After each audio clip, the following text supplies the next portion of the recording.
네, 하나님 말씀은 레위기서 20장 10절 말씀부터 말씀을 보도록 하겠습니다. 레위기 20장 10절입니다. 레위기 20장은 이제 세상 풍속을 본받지 말라는 말씀 중에서 10절부터는 이제 그 성적인 음행하는, 간음하는 문제에 대해서 말씀하셨습니다. 레위기 10장 10절입니다. 어떤 사람이 남의 아내, 곧 자기 이웃의 아내와 간음하면 그 간음한 남자와 간음한 여자를 반드시 죽여야 한다. 어떤 사람이 자기 계모와 동침하면 그는 자기 아버지의 몸을 범한 것이므로 그 둘은 반드시 죽여야 한다. 그들의 피가 자기들에게로 돌아갈 것이다.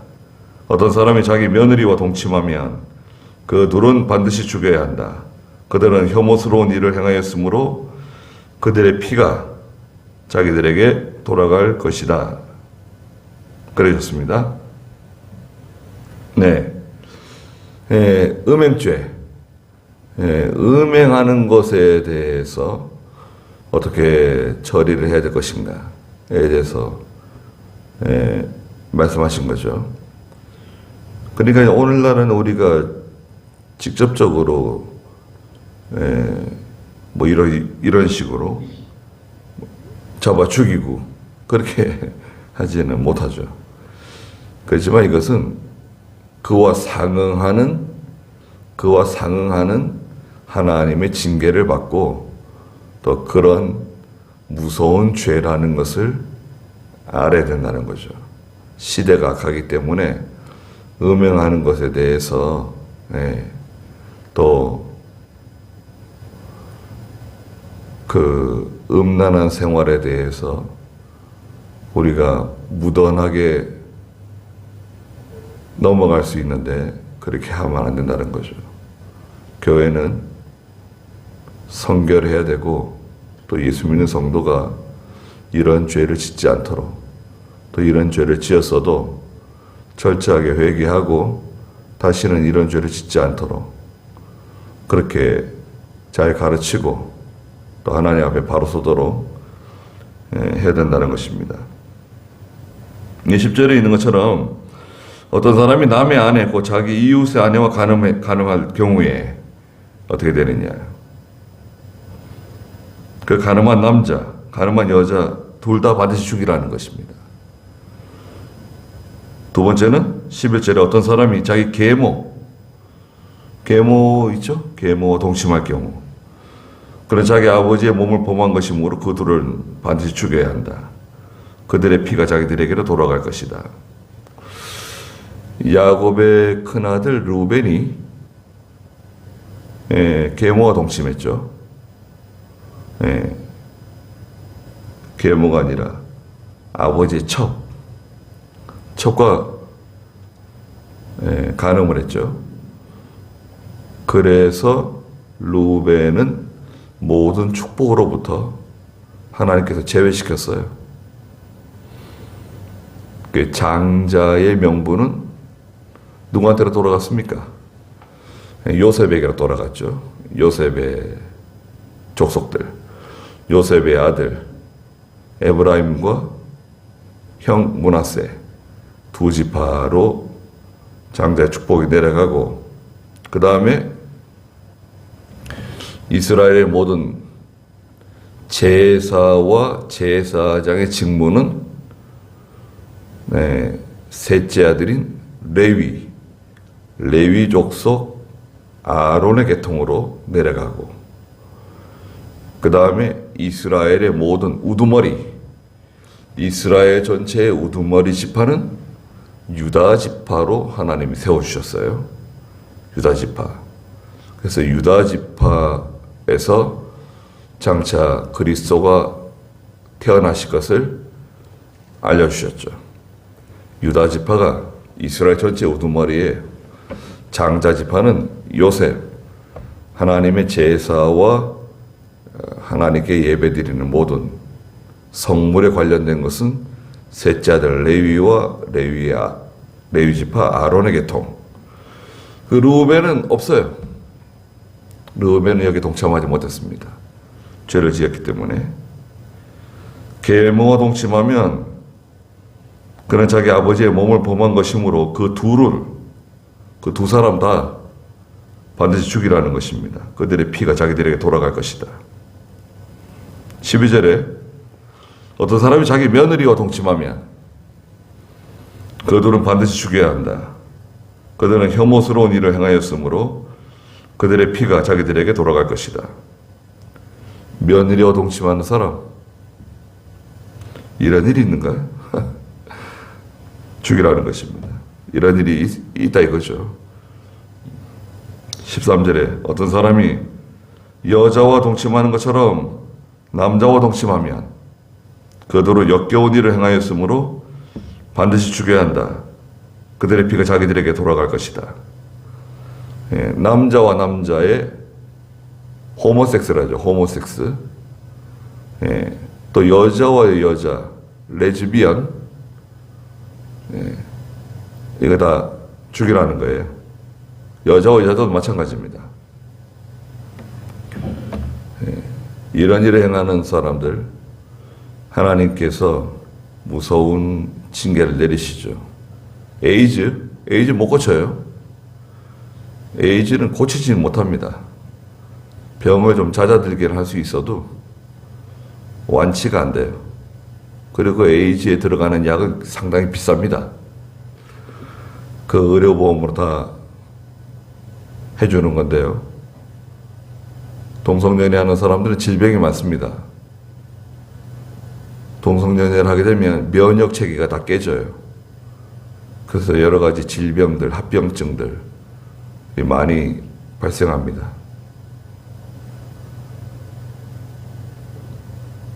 하나님 역겨워하시는 죄다. 14절에는 어떤 사람이 한 여자와 그 어머니를 함께 아내로 삼으면, 그러니까 그 어떤 여자와 그 여자의 어머니, 장모니까지 두 여자를 자기 아내로 삼았다. 그것은 악한 일이므로 그와 그 여자들을 불살라야 한다. 그래야 너희 중에 악행이 없을 것이다. 이런 일이 있으면 안 된다는 거예요. 한 여자와 그 여자의 어머니까지 자기 아내로 삼는 그런 일은 있을 수 없다. 그리고 15절에는 어떤 사람이 짐승과 교접하면, 어떤 사람은 남자입니다. 남자가 짐승과 교접을 했어요. 이걸 수음이라고 하죠. 수음, 짐승 숫자. 짐승과 성적으로 반드시 죽여라. 이게 언제입니까? 모세. 이 레위기는 모세가 기록한 거 아닙니까? 벌써 이때 이런 일이 있은 거예요. 이때만 있었나요? 그 전에는 없었나요? 그 전에도 있었죠. 모세 훨씬 전에 언제 있었습니까? 소돔고모라가 죄악의 도성이에요. 죄악의 도성인데 그 죄는 음행죄였어요. 소돔고모라 다 이거 했습니다. 노아 시대 다 이거 했어요. 지금은 안 할까요? 지금은 죄가 아주 하늘 꼭대기까지 가득 찬 시대예요.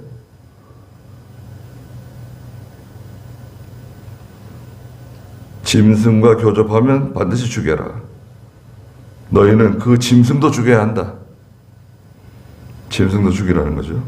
16절에 어떤 여자가 짐승에게 가까이 하여 그것과 교접하면 너는 그 여자와 짐승을 죽일 것이니 그들을 반드시 죽여야 하며 그들의 피는 자기들에게로 돌아갈 것이다. 예. 여기까지 이제 기본적으로 이제 음행이라고 하면 이제 그 다른 사람의 아내부터 시작해서 이제 외부적으로 계모, 자기 며느리, 또 동성연애, 이런 것들 언급하시고요. 그 다음에 좀 더 더 심각한 거, 17절에는 어떤 사람이 남자입니다, 남자. 자기 누이, 자기 아버지의 딸이나 자기 어머니의 딸을 데려와서 그 여자의 하체를 보고 그 여자는 그 남자 하체를 보면, 이것은 본다는 것은 서로 성적으로 관계를 맺는다는 거예요. 그것은 부끄러운 일이다. 그들은 자기 백성의 자녀들 앞에서 끊어질 것이다. 그가 자기 누이의 하체를 범하였으므로 그는 자기 죄가를 짊어져야 한다. 그들은 끊어진다는 거예요. 남자와 여자 다. 그래서 어머니 같은 배에서 난 형제일 수도 있고, 또 아버지가 다른 여자를 취해가지고 거기서 태어난 이복 형제도 다 여기 해당됩니다.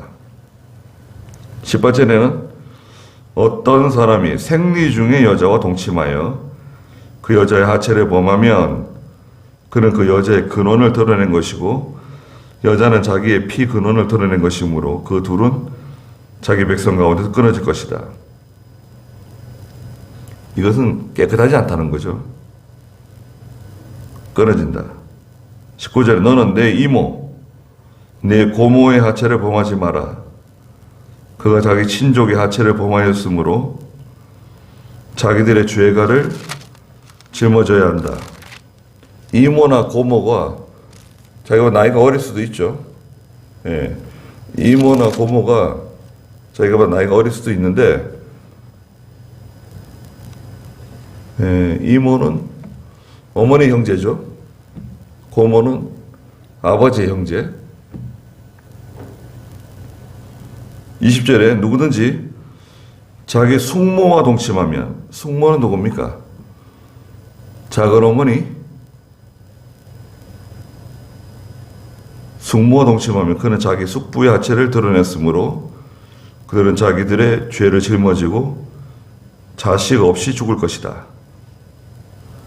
21절에 누구든지 자기 형제의 아내를 데리고 살면, 형제의 아내, 형의 아내나 동생의 아내나 형제의 아내를 데리고 살면 그것은 부정한 것이다. 그가 자기 형제의 하체를 드러냈으므로 그들에게 자식이 없을 것이다. 그랬습니다.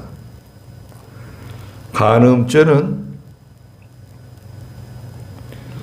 다른 죄는 다 자기 몸 바깥에 있는 죄지만 간음죄는 자기 몸 안에 있는 죄라고 고린도전서 6장 18절에, 간음죄는 자기 몸 안에 있는 죄.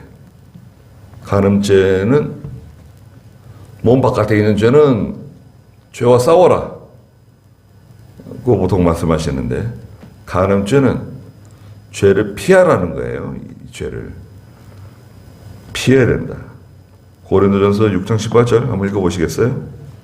음행을 피하라. 사람이 짓는 죄마다 자기 몸 밖에 있지만 음행하는 자는 자기 몸에 죄를 짓는 것이다. 네. 음행을 피해라. 사람이 짓는 죄마다 자기 몸 밖에 있지만 음행하는 자는 자기 몸에 죄를 짓는 것이다. 음행을 피하라 그랬습니다. 또 잠언에 보면, 잠언 24장인가요? 21장인가요? 이 음행죄를 짓는 사람은 하나님의 형벌 가운데 떨어진 사람이라 그러셨는데,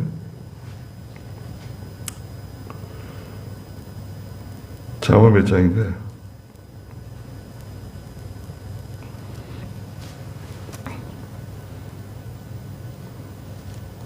음행죄를 지는 여호와의 노를 당한 사람이 음행죄를 짓는다 그랬는데요.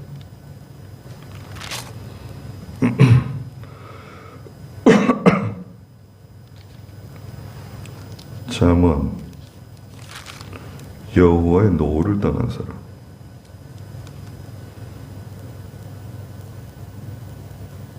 전에 있나요?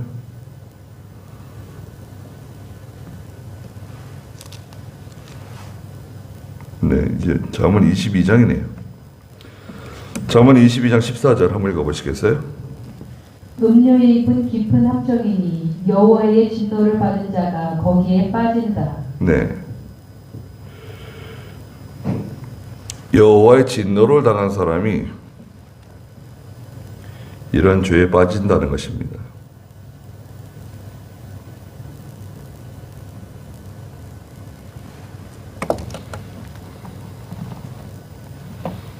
교회에서도 막 음행죄가 일어나고,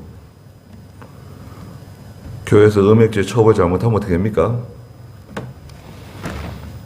교회에서 음행죄 잘못 처리하면 하나님께서 진노하십니다.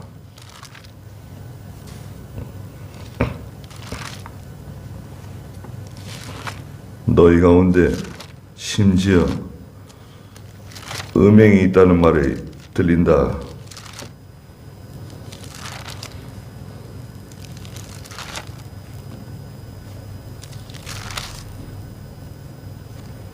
고린도전서에 말씀하셨죠. 고린도전서 5장에 보면 음행하는 사람이 있는데요. 고린도전서 5장 1절 한번 읽어보시겠어요? 너희 가운데 음행이 있다는 소문이 들리는데 어떤 이가 자기 아버지의 아내를 데리고 사는 일까지 있다고 하니 이런 음행은 이방인 가운데서도 없는 일이다. 그런데도 너희가 자만하고 있다. 오히려 너희는 통탄하고 그러한 일을 저지른 자를 너희 가운데서 쫓아냈어야 하지 않겠느냐. 너희 가운데 쫓아내라는 거예요. 아, 그러면 음행죄는 다 쫓아내라는 말인가? 아, 회개하지 않는 사람, 음행죄를 짓고 회개하지 않고 그 죄를 끊지 않고 나가는 사람, 그건 쫓아내라는 거예요. 네? 쫓아내는 겁니다.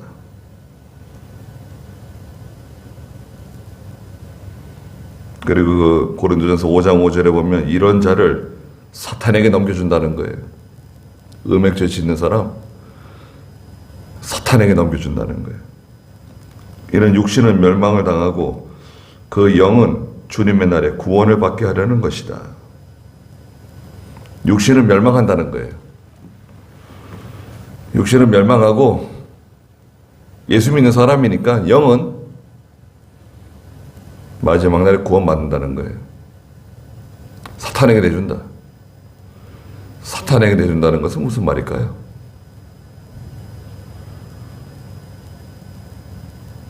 어마어마하게 고생을 많이 하게 된다는 거예요. 무서운 하나님의 징계를 받는다는 거예요. 이런 자는 쫓아내라는 거예요. 교회에서는 용서하면 안 돼요. 아이고, 사랑으로 다 긍휼하게 봐주면 어떤가? 그러면 다 봐줘야 돼. 도둑질하든 사람을 죽이든 거짓말을 하든 다 누구는 봐주고 누구는 봐주지 않고 이럴 수 있나요?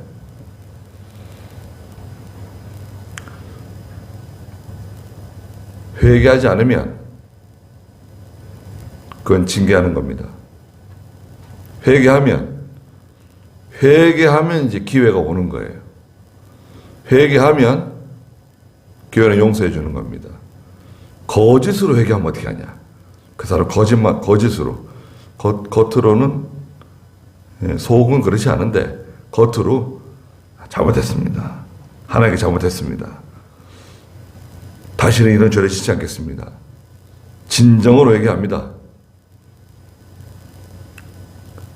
속은 그렇지 않은데 겉으로 거짓으로 회개했다. 그건 어떻게 하나요? 그건 우리가 타치할 수가 없어요. 그 사람 속을 어떻게 알아요? 그러니 하나님께 맡기는 거고, 여하튼 회개하면 용서해 주는 거예요. 책벌은 따라가죠. 수찬정지를 시키든지, 수찬정지 1년, 근신 6개월, 아니면 정직, 아니면 면직. 직분자가 음행죄를 지었다. 그건 면직입니다. 면직. 목사, 장로, 집사, 그 떼는 거예요. 목사도 음행죄 지금 면직시키는가? 면직시키는 거예요. 이혼해도 면직이에요. 이혼해도. 근데 목사는 이혼하려고 안 그러는데 사모가 이혼하려고 그래가지고 사모가 달아났다. 다른 사람 만나가지고 다른 남자한테 달아났다. 그럼 어떻게 되는가요? 그러면 그럼 자동 이혼인데 그러면 어떻게 목사는 어떻게 되나요? 그런 경우에 저희 교단에서는 한 1년 근신시킵니다. 1년 동안 목회 정지. 목회 정지하고 조용히 기도하고 회개하고 사모 잘못했지만 사모를 잘 관리하지 못한 책임을 져야 돼요. 목사가. 1년 동안 일하지 못하고, 예.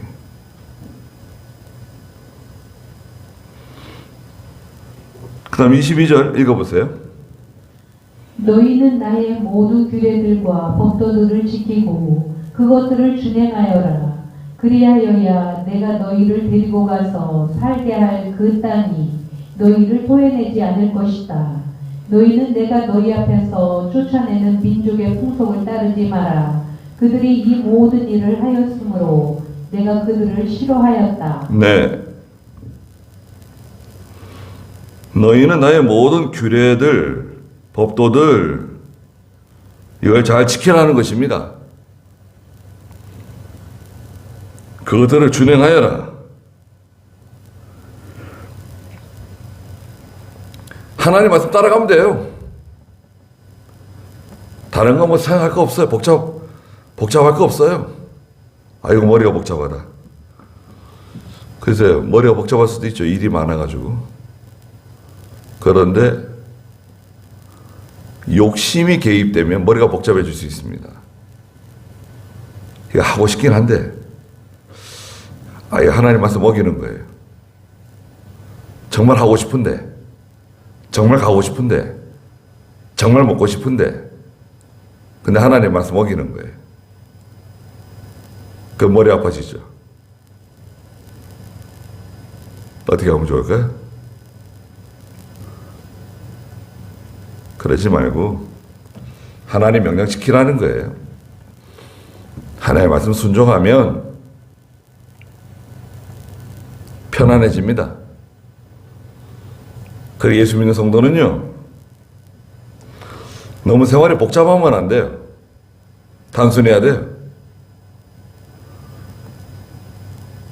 주일날 되면 예배당에 가고 주일 지키고 새벽에 기도하고 수요일에 저녁에 예배 드리고 토요일 되면 주일 준비하고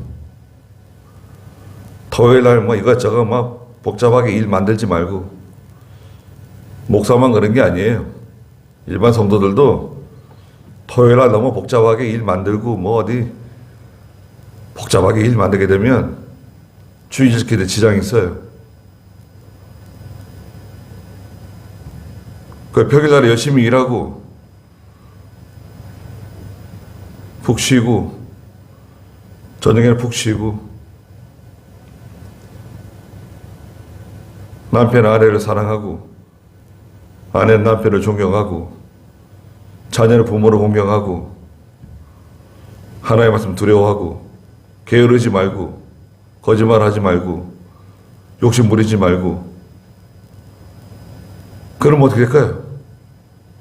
생활이 다 단순해져요.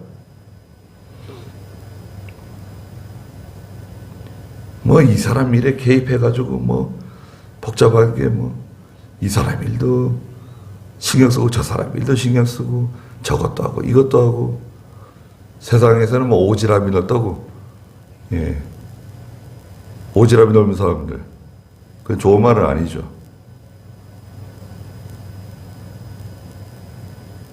실속이 없어요. 세상 사람으로 말하면 실속이 없어요. 발방미인이긴 한데 실속은 없어요. 근데 예수 믿는 사람들이 그렇게 일이 많으면 기도할 시간도 없고 피곤해져요. 머리 복잡해져요. 내가 아무리 좋은 일을 해도 그걸 좋게 생각하는 사람이 있는가 하면 그걸 좋지 않게 생각하는 사람도 있습니다.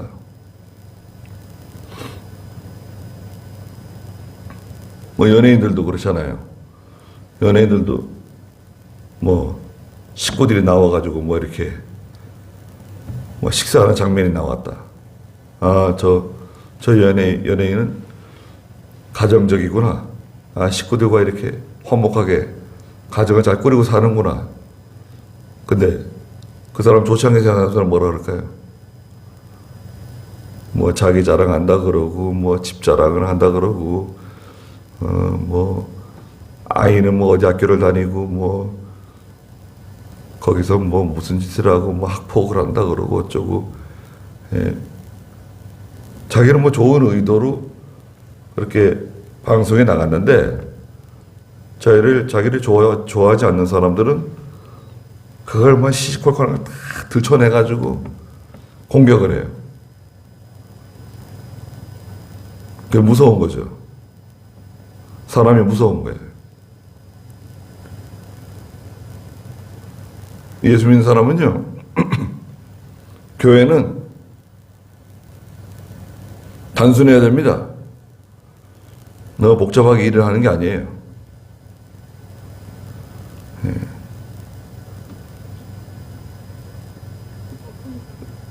저는 그렇습니다. 제 목회 방침은 그래요. 교회는 단순하고 간결하고 또 뒤가 없어야 돼요. 뭔가 좀 뒤가 있는 것처럼 뭔가 의심스러운 면이 없어야 된다 이거예요. 교회가 막 프로그램을 막 잔뜩 만들어가지고요. 보통 교회들이 한 200~300명 되고 도회지에 있어 보세요. 뭐 우리도 뭐 도회지라고 할 수 있지만 그렇게 좀 떨어져 있잖아요. 주일 지나고 월요일부터 그냥 토요일까지 프로그램이 잔뜩 있어요. 그 월요일 날은 뭐 젊은 주부들을 위한 무슨 강좌가 있고, 화요일 날에는 뭐 가정에 문제가 있는 가정들을 위한 강좌가 있고, 뭐 수요일 날에는 결혼을 앞두고 있는 뭐 청년들을 위한 강좌가 있고,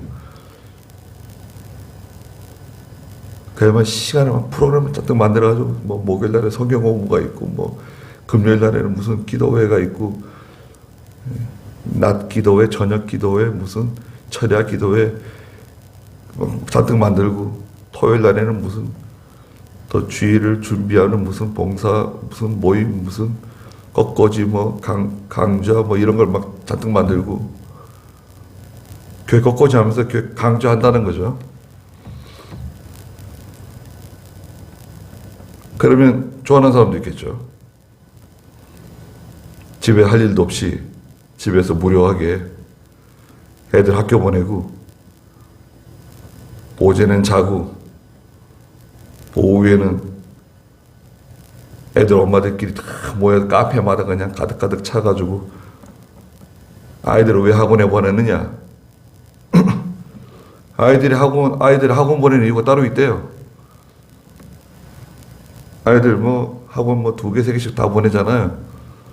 그 아이들이 열심히 공부해가지고 훌륭한 사람들하고 하는 것도 있지만 왜 그러냐? 엄마가 귀찮으니까. 애들 돌보는 게 힘드니까. 자기 시간 가지려고 다 보낸다는 거예요. 통계에 나왔어요. 신문에 나왔습니다. 걔 오전에는 보통 자고 그 다음에 이제 늦게 일어나가지고 밥 먹고 나가가지고 친구들 만나가지고 카페에서 시간 보내는 거예요. 수영 가고 골프 치고 뭐 이걸 뭐 배운다 저걸 배운다. 애는 이제 계속 이제 학원 돌아다니는 거죠. 밤늦게 들어오고. 아이를 위하는 건데 사실은 자기를 위하는 거죠. 그것을 일반화시키는 건 아닙니다. 그러나 상당히 많은 그런 경향이 있다는 거죠. 네. 무시할 수 없어요. 네. 교회는 뭐예요? 교회는 그 사람을 붙잡으려고 그 교인 놓치지 않으려고 어떻게든지 뭐 그 교인들을 놓치지 않고 그 지역에 교회가 많이 있는데 그 교회들 사이의 경쟁에서 뒤처지지 않기 위해서 그냥 자기들 프로그램 만들고 그냥 붙잡으려고 애를 쓰는 거죠. 아, 그러면 그게 목사님 얼마나 힘들까요? 목사 혼자서는 절대 못해요. 부목사가 뭐 여럿 있어야 되고 또 외부 강사들 또 데려와야 되고 그러면 훌륭한 목사님이 되고 좋은 교회가 될지는 모르죠. 근데 여러분 그런 교회가 좋을 것 같아요? 야, 우리 교회도 그런 교회가 되면 참 좋을 텐데. 그럴 것 같습니까? 그럼 교회가요, 바람잘 날이 없습니다. 네. 교회는 내 집은 만민이 기도하는 집이라고 말씀하신 것처럼 성도들이 아무 때나 예배당에 와서 조용하게 기도하고 하나님을 찾고 묵상할 수 있도록 조용한 시간을 만들어줘야 돼요. 조용한 장소의 예배당은 어디 구약에 하나님의 성전이 그런 거 했습니까? 이스라엘 백성들을 위한 무슨 강좌를 만들어가지고 백성들을 교육시키고 재교육시킨다. 뭐 말은 좋죠. 초대의 교회가 그런 거 만들어가지고 한 것 같습니까? 중세의 어떤 우리 개혁 교회들이 그런 거 다 깨부수느라고요. 개혁주의 운동한 겁니다. 개혁주의가 뭐냐? 성경으로 돌아가는 거예요. 성경으로 돌아가는 거. 이런 형식적인 거, 의식적인 거, 그 어떤 인본주의, 제도적인 거, 이런 걸 다 깨부수고 성경으로 돌아가자, 바른 예배로 돌아가자, 바른 교회를 세우자. 이게 개혁주의예요. 개혁주의가 지금 말하는 소위 기독교예요. 천주교회가 아니고 기독교 교회. 그런데 기독교회가 다시 그걸 돌아가는 거예요. 형식으로 돌아가는 거예요. 형식주의로 돌아가는 거예요. 의식적으로 돌아가는 거예요. 왜? 영적인 면이 약해지니까. 영적인 면이 약해지면 교회는 의식적으로 돌아갑니다. 형식적으로 돌아가요. 뭐 자꾸 꾸미려고 그러고 보여주려고 그러고 뭔가 이렇게 자꾸 뭔가 우리 교회는 이렇게 좋은 교회다. 뭔가 다 드러내려고 그러고.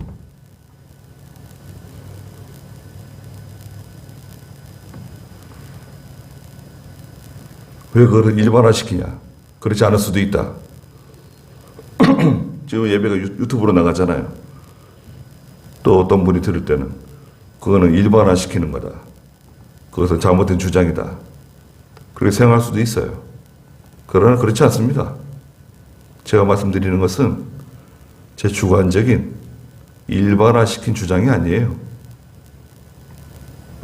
이건 벌써 오래된 얘기예요. 난 처음 듣는 얘기다.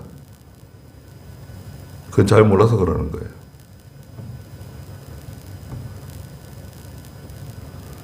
그러니까 너희는 다른 것 하려고 그러지 말고 나의 모든 규례들과 법도들을 지키고 그것들을 준행하라는 거예요. 다른 거 뭐 큰 일, 뭐 대단한 일, 뭐 엄청난 사람들에게 보여지는 거 그런 거 신경 쓰지 말고 이거 하라는 겁니다. 그리하여야 내가 너희를 데리고 가서 살게 할 그 땅이 너희를 토해내지 않을 것이다. 가나안 땅 있잖아요. 가나안 땅. 가나안 땅에 사는 그 가나안 족속들, 예, 한 14개 되는 족속들인데 그것들이 이제 보통 7족속이라고 그래요. 가나안 7족속. 네, 여기 이제 18장에도 그죠? 그 땅에 사는 사람들이 너무나 우상을 많이 섬기기 때문에 하나님께서 그 땅이 그들을 토해낸다는 거예요. 여러분, 우리 기분 나쁘지만 토하는 거 생각해 보세요. 도 속에서 못 견뎌가지고 토해내. 땅이 그 사람을 토해내. 집이 그 사람을 토해내. 그 성이 그들을 토해내. 그 밭이 그 사람 토해내고 그 논이 그 사람 토해내고 땅이 그 사람 토해낸다는 거예요. 이 땅이 미쳤냐? 왜 나를 토해내냐? 내가 주인인데. 내가 등기부등본에 있는 임자야. 왜 나를 토해내? 하나님이 그 이름 파내는 거예요. 다른 사람에게 넘기는 거예요. 땅이 아무리 기름지고 집이 아무리 좋고 아파트가 아무리 좋고 그 성이 아무리 좋아도 하나님이 거기 못 살게 만드는 거예요. 다른 사람이 와서 살게 만드는 거예요. 그래 어떻게 했습니까? 그 이스라엘 백성들 데려다가 아브라함의 후손들이 거기 살도록 만드신 거예요. 18장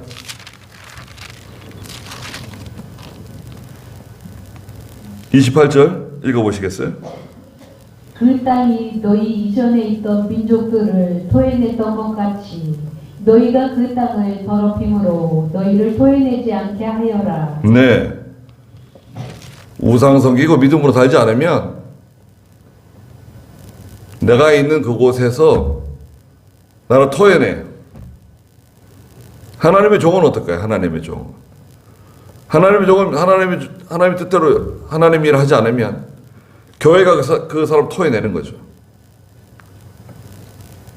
거기 못 있게 만든다는 거예요. 견딜 수가 없어요. 자기가 아무리 버틸려고 해도 못 버텨요.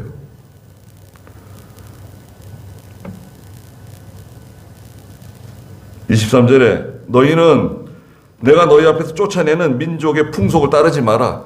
그 이방 풍속 따라가면 안 된다는 거예요. 성도는 예수 믿는 사람, 예수 믿지 않는 사람처럼 사는 게 아니에요. 예수 믿지 않는 사람의 그런 방식대로 그런 사람들이 하는 것처럼 그렇게 먹고 마시고 방탕하면서 세상 일락에 빠진 자는 뭐라 그랬습니까? 살았으나 죽은 사람이다. 세상 일락에 빠진 사람은 살아있지만 죽은 사람이라 그랬어요. 예수 믿는 성도가 세상이 너무 좋아가지고 세상 친구가 너무 좋고 세상 사람들이 너무 좋아가지고 교회가 좋고 하나님의 일이 좋고 기도하는 게 좋고 예배 드리는 게 좋아야 되는데 세상이 너무 재밌어가지고 거기 빠지게 되면 거기 빠졌다고 하는 것은 무슨 의미냐면 마음을 다 거기 빼앗겼다는 거예요. 마음을 다 빼앗겼어요. 마음을 어디다 빼앗겼습니까? 어떤 목사님이 강아지를 키운대요. 집에 애들도 있고 강아지 키운다 그러더라고요. 강아지를 데려왔대요.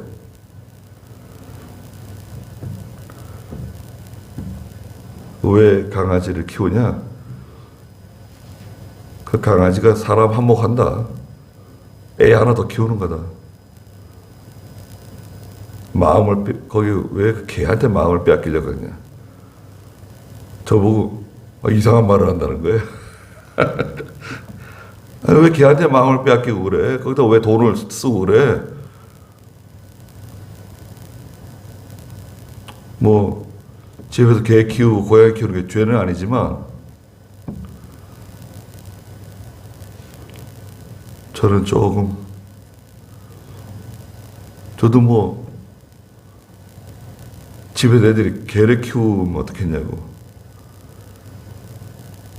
안 된다. 그렇게 나중에 너희들이 뭐 나중에 결혼해가지고 나중에 뭐 커서 개를 키우든 고양이 키우든 뭘 하든 상관 안 하겠는데 안 된다. 먹고 살 것도 없는데 무슨 개한테 무슨 고양이한테 죽여 있어요.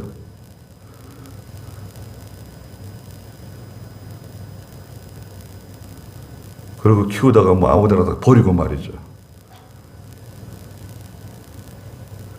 제가 산에 그 깊은 데 있는데도요, 밤에 가끔 고양이가 올라옵니다. 사람이 있고 뭐 이렇게 냄새 같은 게 나니까, 예, 밖에 이렇게 제가 이제 밖에 좀 저녁에 슬슬 돌아다니는 편이에요. 한 12시에 한 바퀴 나가서 한 바퀴 돕니다. 그리고 한 2시쯤 또 일어나가지고 또 나가서 한 바퀴 돌아요. 2시나 또 한 4시쯤 또 나가서 한 바퀴 돌아요. 그럼 눈이 막, 눈에서 막 그 광이 나는 거 있잖아요. 그냥 광이 막 납니다. 저는 고양이, 예, 호랑이 새끼처럼 생겨가지고 이제 눈이 막 빛이 막 나는 거죠. 그런데 놀라운 사실은요, 사람 눈에서 빛이 납니다. 사람 눈에서도 빛이 나요. 그 사람 눈에서 빛나는 것은 보이지 않지만 짐승들은 그게 보여요. 사람 눈에서 나오는 빛은 이제 더 무섭습니다. 짐승들이 보면 깜짝 놀라가지고 다 나는 거예요. 왜 달아요? 사람 눈에서 막 빛이 확 나니까요. 예. 그 인광. 예. 그 버린 고양이들 있잖아요. 뭐 동네 고양이도 그렇고. 예. 너희는 내가 너희 앞에서 쫓아낸 민족들 그런 풍속을 따라가지 말고 그들이 이 모든 일을 하였으므로 내가 그들을 싫어하였다. 우상 숭배하고 하나님 떠나게 되면 하나님 싫어한다는 것입니다. 24절 내가 너희에게 말하기를 너희가 그들의 땅을 상속받을 것이다. 가나안 땅 하나님 주시겠다는 거예요. 이스라엘 백성들에게. 내가 그 땅, 곧 젖과 꿀이 흐르는 땅을 소유로 삼게 너희에게 주겠다. 젖과 꿀이 흐르는 땅은 지금도 있습니다. 여러분. 하나님의 말씀 순종하고 나가면 하나님께서 우리에게 젖과 꿀이 흐르는 땅을 주세요. 젖과 꿀이 흐르는 땅은 어디입니까? 하나님의 은혜가 충만하고 살기 좋은 곳을 편안하고 살기 좋은 곳을 만나게 해주신다는 거예요. 하나의 은혜를 베풀어 주신다는 거예요. 나는 너희를 뭇 백성 중에서 구별한 여호와 너희 하나님이다. 너희는 25절에 정결한 짐승과 부정한 짐승, 정결한 새와 부정한 새를 구별하여야 한다. 레위기 11장 4절에서 8절에서는 정결한 짐승, 또 13절에서 19절에서는 부정한 정결한 새들 나왔죠? 먹을 수 있는 짐승, 먹지 못하는 먹을 수 있는 물고기, 먹을 수 있는 새, 먹지 못하는 새, 또 배로 기어다니는 부정한 것들, 다리는 있지만 날개는 있지만 뛰지 못하고 날지 못하는 것들 먹지 말라고 그러셨잖아요. 이미 다 그건 해제됐지만 다 해제됐어요. 해제됐지만 그 영적인 의미가 있잖아요. 하나님께서 우리에게 주신 교훈적인 의미. 부정한 사람들과 어울리면 안 된다는 거예요. 예수 믿는 사람들이요. 그 부정한 사람들과 어울리면 안 돼요. 친구다. 친구라도 그 죄 짓는 친구, 그 못된 짓 하는 친구, 그 세상에서도 그 어긋나게 나가는 부도덕하고 그 사기꾼 같은 친구들 있잖아요. 아무리 어릴 적부터 친구라도 그 만나면 안 되는 친구들이 있습니다. 만나면 안 되는 사람들이 있어요. 그 사람들과 만나면 안 돼. 가까이 하게 되면 닮게 됩니다. 말하는 걸 닮게 되고요. 행동하는 걸 닮게 돼요. 아이들도요. 그 친구 집에 갔다가 오게 되면 이상한 행동하게 됩니다. 아이들이. 예. 집에서 어떤 아이는 그 부모에게 막 대들고 화내고. 요즘 아이들이 하나밖에 없잖아요. 그냥 막 떼쓰고 엄마한테 막 반말하고 그런 못된 거 배워가지고 집에 와서 한다는 거예요. 그럼 자기 집에서 박살 난다 그러더라고요. 아, 친구 집에 갔다 온다 그러면 긴장된대요. 아이들이 좀 무슨 주사 맞고 온 것처럼 약간 이상해져서 온다는 거예요. 예수 믿는 성도들이 세상 사람과 어울려가지고 이상해져가지고, 예. 그러니까 부정한 것으로 더러워지면 안 된다는 겁니다. 구별된 생활하라는 것입니다. 너희 자신을 혐오스럽게 하지 마라. 26절에 나 여호와가 거룩하니 너희도 내게 거룩하여라. 나는 너희를 무백성 중에서 구별하여 내 것이 되게 하였다. 우리 하나님의 것들입니다. 우리는 하나님의 소유예요. 27절에 신접한 자, 영매, 남자든 여자든 반드시 죽이되 돌로 그들을 쳐 죽여야 할 것이니 그들의 피가 자기들에게로 돌아갈 것이다.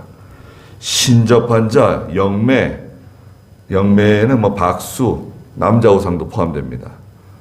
예, 뭐 신들린 것들 있잖아요. 신들렸다고. 그런 건 잡아 죽이라는 거예요. 그들의 피가 자기들에게 돌아간다. 그랬습니다. 그래서 하여튼 참 저희들은 지금 어려운 시대를 살아가고 있습니다. 근데 또 우리 또 후세들은 더 어려운 시대에 또 살고 있는 거죠.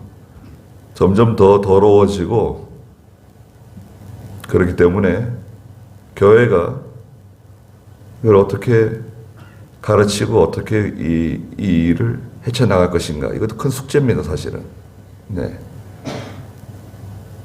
다른 방법이 없어요. 예전에 초대교회처럼 돌아가는 수밖에 없어요. 지금 뭐 초대교회로 돌아가자는 운동이 뭐 일어나고 있는데, 하여튼 이 믿음을 잘 지켜나가야 되겠습니다. 기도하겠습니다. 거룩하신 하나님, 음란하고 패역한 시대가 표적을 구하나 요나의 표적밖에는 보여줄 표적이 없다고 말씀하신 주님의 말씀을 기억합니다. 주께서 동정녀 탄생하시고 십자가에 달려 죽으셨다가 사흘 만에 부활하시는 이 표적만큼 확실한 표적을 더 이상 보여줄 것이 없다고 말씀하신 주님, 저희가 이 음란하고 패역한 시대에서 하나님의 교회와 믿음의 성도들과 믿음의 자녀들이 성별되며 거룩하며 하나님께서 주시고자 하시는 모든 은혜와 복을 받기에 부족함이 없는 사랑하는 교회와 성도들이 될 수 있도록, 또 믿음의 가정들과 믿음의 자녀들이 될 수 있도록 하나님께서 은혜를 내려 주시옵소서. 하나님께서 사랑하는 교회를 지켜주시고 부족한 종을 늘 하나님의 능력 가운데서 붙들어 주시옵소서. 돌아가는 길도 함께 해주시고 예수님의 이름으로 기도드리옵나이다. 아멘.